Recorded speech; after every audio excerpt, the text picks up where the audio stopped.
There were some prophecies I gave that were not accurate or from the Lord, but who's perfect? And for that, of course, I ask people to forgive me. I'm just human. Greetings, y'all, and welcome to See Things Above TV. I'm your host, Lou Ciccone. So we are going to dive right into this topic, man. We have Benny Hinn coming back with some damage control after being exposed by Mike Winger in his 4-hour-long video where he just simply very clearly and very comprehensively laid out the case that Benny Hinn is a false prophet and has been taking advantage of people for a very long time. So we're going to get right into that, man. But if y'all like content like this, y'all know what to do. Like, share, and subscribe. Ring the bell for notifications. Do the stuff that lets YouTube know you like content like this. So for just a little bit of background, Mike Winger did do a video on Benny Hinn, and in this video, he exposed him by showing all of the spiritual abuse that's been taking place in his ministry, by showing the manipulation that he has engaged in order to woo people into giving money to his ministry. And remember that all this is done under the guise of being a man of God and speaking for the Lord. So people believe that if they give money to his ministry, they will be healed of all of their sicknesses, diseases, and not only that, but it is a full-blown prosperity gospel. So he has preached that if you give to his ministry, that you will also receive riches. So let's go ahead and dive right into the clip of this interview, and we're going to comment on it along the way. The real Benny Hinn wants Jesus to intensify his love in me for him with his fire. That's the real Benny Hinn. Why do you think that a lot of people don't know that? Well, because I don't talk about it much. They see the clips from crusades, they see the clips from TV programs, and they see the old clips from This Is Your Day and on, and they make up their own conclusion. And I think that's why they come up with their own beliefs on who I really am. No, you hold miracle crusades, and a lot of people come to see miracles, usually healings. But I've heard you say that the greatest miracle is salvation, a changed life. That's correct. It is the greatest miracle, because what else is greater than that? You know, when people are healed, that doesn't last till they're gone, and sometimes it doesn't last long at all. But salvation is eternal. So this video is clearly made to make Benny Hinn look like a sympathetic figure or somebody who is simply misunderstood. If we read from this article on Protestia, shout out to them for all the good work that they do, it says, still reeling from Winger's cinematic cinder block to the head, arch heretic Benny Hinn reached out to Stephen Strang, founder and CEO of Charisma News, the media conglomerate that has been historically very friendly to him, to do damage control and throw his hat into the ring and try to balance the scales when it comes to the legacy he will leave behind. And that's a quote from this interview. Strang was a willing participant in his efforts to show himself as rehabilitated and reformed, lobbing a bunch of softball questions you'd swear were submitted by Hinn himself. All right. So it is made for Benny Hinn to look sympathetic. He's given him these questions that they're not hard to answer, and they're leading him to be able to kind of paint this picture that, hey, maybe I've made some mistakes, but I've just been misunderstood. The fact that his whole ministry is built largely on telling people that they are healed, that they're going to be healed from their ailments and diseases or whatever is plaguing them, and that they're going to be well, all is going to be well with them. And the fact that his entire ministry is built on that, and then to say that, hey, you know, at the end of the day, the real thing that we're emphasizing, or the real thing that I'm about, and the greatest miracle that I believe is there, is the salvation of people. Yet that's not the bulk of what you talk about in your crusades or in your ministry or in your public interviews, period. There's already a large, massive contradiction going on there. And we can see that is largely based on the fact that this whole interview is made to make Benny Hinn look good. Following Christ for decades, as you reflect back on those years, are there any regrets that you have? Absolutely. I'm a human being. I've made mistakes. I remember Oral telling me he made mistakes by the truckloads. We all make mistakes.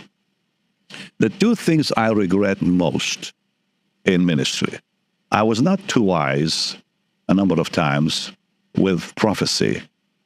Number one, I had guests come to the crusades that I think brought harm to not only people's lives, but also to my reputation, because their prophecies were not really prophecy.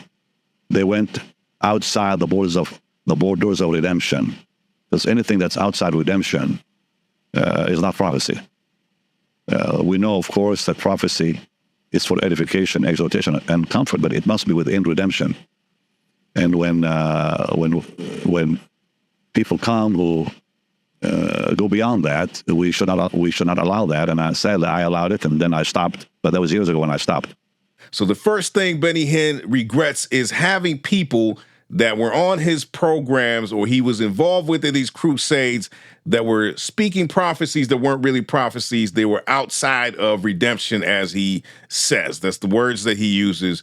And essentially, as the interview goes on, he's going to talk about how he himself did the same thing. But notice how he starts off by making sure to put the blame on somebody else and to make himself look like somebody who just made a bad decision, rather than really saying that birds of a feather were flocking together and he and the people that he was involved with were all in the same boat.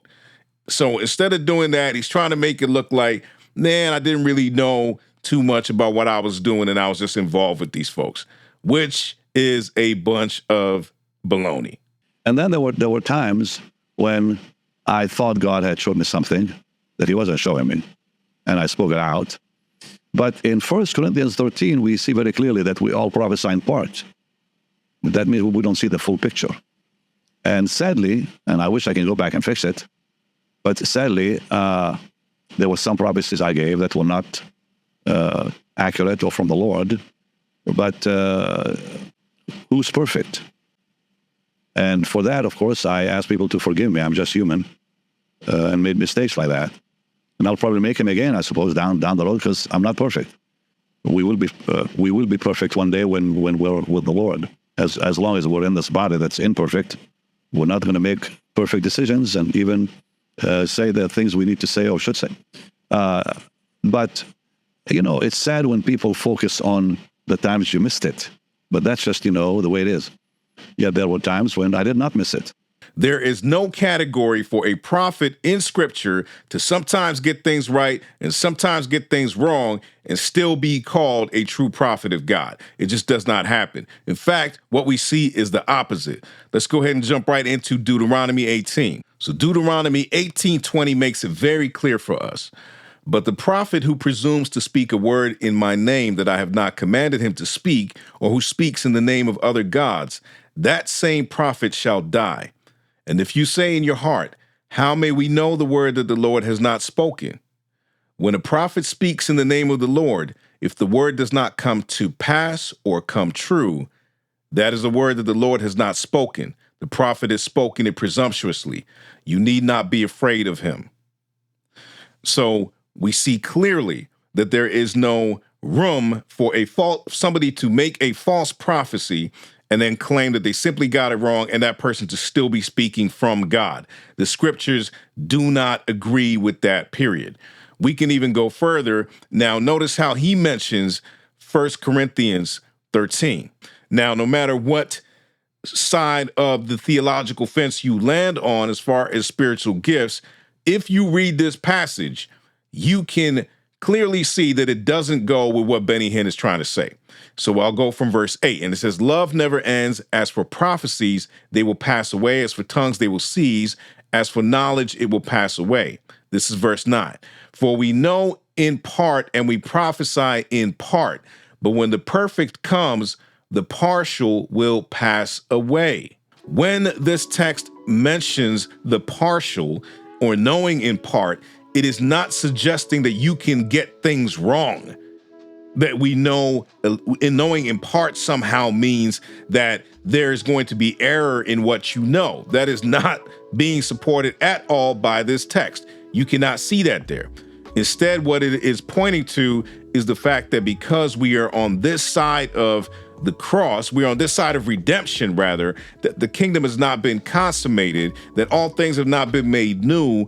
We have not seen all the things with our own eyes. And so what we know in part. That's what it's talking about. So Benny Hinn is trying to borrow this text right here and claim that this text supports the idea that prophets, modern prophets, can somehow get things wrong because they know in part. So even his misuse of the text should inform us of how Benny Hinn rolls and how this is just par for the course for him to be able to try to manipulate and to claim things that aren't in the scriptures and make them work in his favor, when clearly these passages don't support anything that he's claiming. And we know that there's no category for a false prophet. And you can't simply claim after making all these false prophecies that people should just forgive you. No, because you made false prophecies, you are already disqualified from being a prophet. If you believe that there are prophets today, this man should not be in ministry. And then the other one is prosperity. And that's been a very difficult one for me. When I started in ministry, it was simple. And then the ministry grew. I was invited to go to what they call praise-a-thons. And I think that's when my troubles began. I don't blame anyone. But sadly, you get kind of in a place that becomes difficult. You don't know what to do and how to get out of it. So I came to the conclusion in 2019 that I did not want to be a part of the gimmickry of it. And I still stand by that. But sadly, I let pressure get to me. And because of that pressure, I said things and did things I should not have done. And for that, really, I am sorry. And I ask the dear people watching us to really forgive me for that. And I'm striving with all my heart to be as biblical as possible with that. And frankly, you know, I'm kind of at the end of my road anyways. I don't see myself needing to do a whole lot of that down the road. But right now, my focus is the Lord and only the Lord. So yet again, we see Benny Hinn starting off right there, that section of, oh man, I was involved in these praise-a-thons, and it's kind of putting blame on other people, or at least saying that I kind of got sucked into this stuff, rather than simply saying that, yo, I did this. I made these statements about prosperity. I made false statements. I tried to manipulate people into giving money. Instead of simply just owning up to it, it is again put in such a way, framed in such a way where it looks like he was swept up into something rather than being a willing participant and somebody who was willfully pushing these things upon people and gaining from it. If you understand what the results of his ministry are, the hurt that has been caused by his ministry, it is beyond simply saying, I should be forgiven and I should just carry on doing what I'm doing. It is, as Justin Peters says, if he is truly repentant, the only course of action that would really prove that to the world is Benny Hinn shutting down his ministry. Completely shutting down his ministry would prove that he is repentant. But other than that, there is no room for people to just simply turn a blind eye and to, quote unquote, just simply forgive what has taken place. Now, is there room for him to be forgiven by the Lord? We sure hope that he would actually truly repent and be forgiven, because if he does, we know that there's room for that God's grace is sufficient for that. But we don't see any evidence of a truly repentant person when you hear Benny Hinn talking. And so that is the greatest concern. And what he has done in the name of prosperity, the things that the wealth that he has amassed, the abuse of people's money, desperate people's money that has taken place. I would encourage you to read God, Greed, and the Prosperity Gospel by Costi Hinn, Benny Hinn's nephew, who by God's grace came out of this deception and has now really been instrumental in telling people what was going, the inner workings of the ministry behind the scenes, as far as how money was spent, how they were living lavishly. He has done a great job of exposing that and exposing how people were hurt by this ministry. And so I would definitely urge you to read that book. I'll leave a link in the description for y'all to check it out. I'm not getting anything from that. I just want y'all to read the book because it is so helpful. But there is no way, knowing all that we know at this point, that we can simply say, oh, Benny, it's all right, man. You just got it wrong. Like, no, you have harmed people. I'll link you to a video that I did previously talking about Benny Hinn and how his ministry was causing people to actually get off their meds and things like that, lying to them that they've been healed, and how that resulted in people actually losing their lives. And it talks about, you see the loved ones even coming forth and talking about the anguish and the pain they experienced by watching the people that they loved believe this man and stop taking meds and end up losing their lives because of it. And so the harm that has been done is not something that we can simply just turn away and just say, it's okay, Mr. Hinn, you got it wrong. It is way beyond that.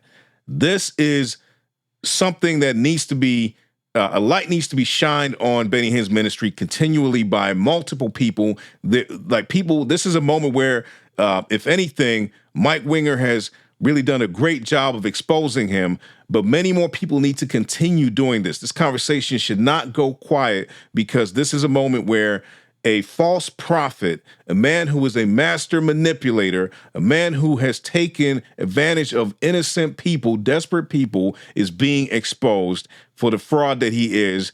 And people need to know and flee from this ministry if you are getting sucked into this, because you are also in danger of giving into something that is not of God and ultimately proving yourself to be somebody who is not wanting God, but you want the things of God. With all that being said, y'all, let me know your thoughts in the comment section below. I would love to hear from you. Don't forget to like, share, and subscribe. Tell a friend to tell a friend. And if then you have been raised with Christ, seek the things that are above, where Christ is, seated at the right hand of God. Set your minds on things that are above, not on things that are on earth. All right? God bless y'all, and I'll see y'all on the next one. Peace.